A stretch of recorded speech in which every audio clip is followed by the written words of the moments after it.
In today's video, I'm going to be showing you the best ways to improve as a beginner in Chapter 4, Season 4. I hope you enjoy.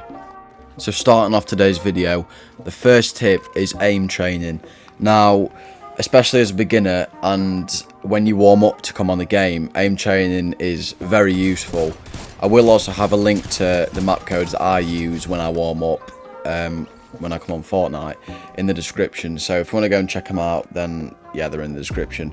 But aim training is really useful because it gets you used to hitting your targets, and there's multiple different ways to aim train, and there's multiple different maps as well. So moving on to the second tip is using edit courses when you load onto Fortnite. I can't stress enough how useful edit courses are because it gets the consistency down, and also using crosshair placement maps is very useful because crosshair placement is something that you need to get down, because then you're not just flicking your camera everywhere and missing your edits. So as soon as you come on, practice aiming and edit courses, as they're very useful. So moving on to tip 3 is playing box fights. Now box fights are so useful because it helps to improve your close range fighting and how comfortable you feel in certain situations. So for example, if it's in an end game and you don't really know what you're doing, you haven't really played box fights, you're going to struggle a lot. Now there's a reason why so many pros use box fights, and it's because of that. It gets you into those uncomfortable positions when you're playing end game. I do also recommend playing it with a teammate because it helps to improve your team fighting as well. Now moving on to tip 4, I do recommend watching other players' progression videos. Now the first video I actually uploaded was a 1-week keyboard and mouse progression video. I will also be uploading a 1-month progression video soon in the following weeks, but doing this is really useful because, for example, if you're switching from either controller to keyboard and mouse or vice versa, it helps you to see how other players are improving on certain days. So moving on to tip 5 is clipping your gameplay and watching it back. Now this is really useful because it gives you an understanding of areas where you need to improve on. For example, if you're stressing in the end game, play box fights, or if you can't edit, then play edit course, or if your aim's not good, then play aim trainer. A lot of pros do this because for that exact reason, and it helps. It's helped me a lot, obviously, because I've just switched to mouse and keyboard. So I've clipped my gameplay and I've watched it back, and it's helped me to improve on certain aspects of my game. So moving on to tip 6 is learning the perfect settings for you. Now this is so important in Fortnite because it will give you such an edge to other people who have just gone onto YouTube and copied, for example, Clix's or Mongrel's settings, and they're wondering why I'm not getting better, and it's because they don't actually suit them settings. So if you've done that, then I recommend just experimenting with settings that you find that are really useful towards you, and this will make you become such a better player. So moving on to tip 7 is 1v1ing one of your friends that is only slightly better than you. Now this is really useful because it helps you to understand what you need to improve on and what they're doing that is only a bit better than yours. For example, making smarter edits or using piece control. Now I will mention piece control later on because that's highly useful when you're starting out and you need to get that down, but yeah, doing that will be really useful to making you a better player. So moving on to tip 8 is having a good mouse and keyboard.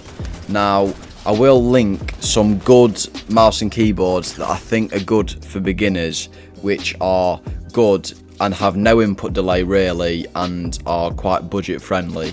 Now people might think that they are quite expensive, but for what you're getting, they're not as much as you'd think compared to other mouses for how good they actually are. Now it's really important to have a good mouse and keyboard, as I've said, for input delay. And if anyone's wondering what input delay is, it's pretty much when you press a button, how fast it takes to respond to actually put it in game. So let's say if someone's trying to take your wall, and if they have a £200 mouse, they're probably going to take it 9 times out of 10 than if you have like a £20 mouse. Now moving on to tip 9 is watching players who are really good at Fortnite, for example pros and people who stream. Now this is really important because it gives you an understanding of what you need to improve on in your gameplay and what you're not doing and what they are. Now it's really good, and I personally do this, and I do recommend doing this a lot. For example, when you're not doing anything, you just sat watching YouTube. Also, if they're playing like duos, trios or squads, it'll help you to understand how to be a better teammate and help your teammates out as well. So moving on to tip 10 is learning piece control. Now the main reason all the pros use piece control and learn piece control is because it is one of the most useful fundamentals you need to learn in Fortnite. Now it is also one of the most efficient ways to kill opponents because it puts them in situations where they can't really get out of and they're trapped.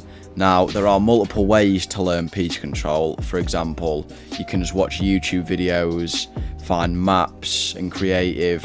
I will also put links to piece control maps in the description because they're very useful, but there's so many different ways to learn piece control and it really helps. Now moving on to tip 11, the best way in my opinion to improve is to play ranked. Now the main reason to improve and playing ranked is because it puts you in uncomfortable situations and something that creative can't really replicate. Now also it's so useful because there's different ranks and you can set goals for yourself as a beginner and it will help you a lot to improve. So moving on to tip 12 is having an optimized loadout. Now this is more important on controller than keyboard and mouse, but I still do recommend changing your in-game settings because you can actually change the setting where Fortnite, when you pick up an item, it assigns it to a slot. For example, shotgun your first slot, SMG your second slot, AR third slot. Now it's really important because you're not just constantly changing slots every single game and it'll sometimes catch you off guard and you might get killed by a different opponent. Now moving on to tip 13 is using confirm edit on release. Now it's so useful for beginners because it makes your edit a lot faster, and this is because whenever you're editing and you press confirm, it makes it so you don't have to press confirm again, which slows your editing down. Now it does actually give you better peaks if you don't have this on, because you're left quite open if you just confirm. But for beginners, definitely I do recommend turning this on, as it will increase your edit speed and make it a lot easier to edit. Now moving on to tip 14 is probably something that I should do a lot more, and it's take breaks. Now this is very useful because it stops you breaking your entire room and twatting your monitor and having to get a new one.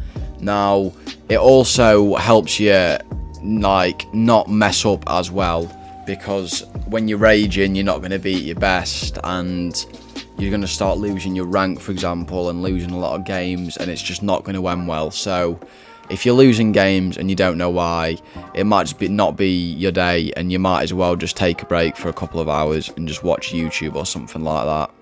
So moving on to tip 15 is having anything above a 60 or 75 Hz monitor. So for example 120 Hz or 240 Hz. Some pros do use 360 Hz, but there's not that much difference between 240 and 360. The reason it's so useful is it's because it gives you such a big advantage when you're trying to take someone's wall or hitting your shots. Now a lot of pros do use anything like usually 240 or above, and I don't really recommend it for beginners, but I do recommend getting a 120 Hz monitor. Now I will put some links to monitors that aren't actually that expensive that you can use that are 120 Hz in the description. So anyway guys, that is end of the video. I hope you guys have enjoyed, and I hope it's helped you to improve at Fortnite, and some of these tips you will take into your own hands, and just trust me, because these are the most important tips if you want to improve as a beginner. Also don't forget to like and subscribe, and as it helps me out a lot and pushes my videos out.